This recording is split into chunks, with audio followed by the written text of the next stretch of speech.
कधीच नाही चुकणार तुमचे फेवरेट टीव्ही शोज झी5 सोबत, तेही एकदम फ्री। सगळीच मनमानी सुरू आहे, मला तर सहनच होत नाही। विनय काका, मी चाललो त्या घरी। हे बघ, जो काही निर्णय घ्यायचा ना तो आपल्याशी बोलून घेऊ।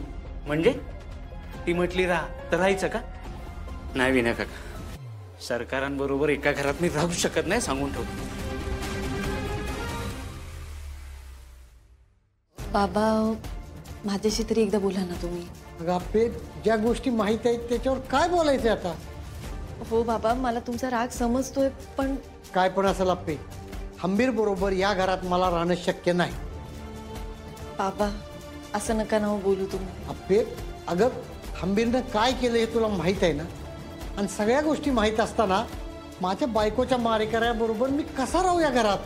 बाबा हे बघ अर्चा, तुझं या घरात राहणं मी समजू शकतो, त्यात गैर बी काय नाही, पण आप्पीनं हंबीरला या घरात घेतलंय ना, त्यामुळे मी या घरात राहू शकत नाही।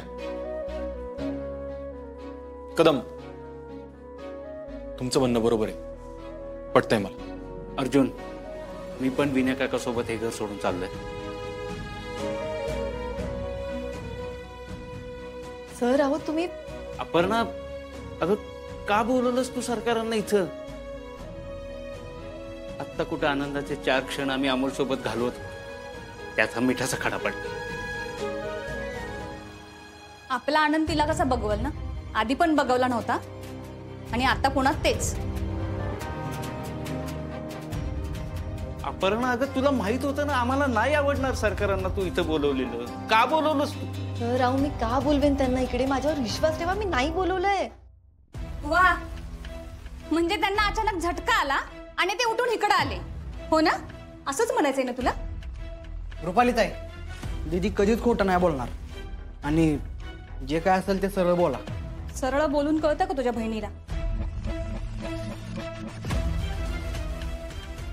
मामनजी, खरं तर ना अपर्णाला इथं आपण नकोच आहे, पण आता बाहेर कसं काढायचं ना आपल्याला, म्हणून तिने हे कारण शोधून काढलं। दाजी, आहो तुम्ही बोला की काय तर, दीदी का खोटं बोलल? दिप्या, हे बघ, त्यांचा राग साहजिक आहे। बाबा, स्वप्नील सर, अहो मी खरंच त्यांना नाही बोलवलं इकडे, माझ्यावर खरंच विश्वास ठेवा, हवं तर त्यांना विचारा। हो का? आता आम्ही जाऊन विचारायचं का त्यांना? अहो ताई, मी का खोटं बोलेन? मला खोटं बोलून काय मिळणार आहे? त्याचा विचार तू केलाच असशील अपर्णा। अगं याच्या आधी सुद्धा बराचदा खोटं बोलून झालंय तुझं, हो ना भाऊजी? बाबा, तुम्ही तरी समजून घ्या ना मला। हे बघ आप्पे, एक तर या बाबतीत तूच मला समजून घे, खरं तर या गोष्टी आता इथं व्हायलाच नव्हत्या पाहिजे। अर्जुन, मला 2 मिनिट तुझ्याशी बोलायचंय। ते काय बोलायचंय ना अपर्णा, ते इथं आमच्या सगळ्यांसमोर बोल।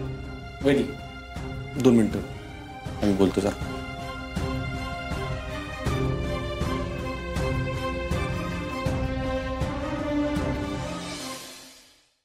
झी5 ॲप डाउनलोड करा आणि पहा सर्व एपिसोड्स एकदम फ्री।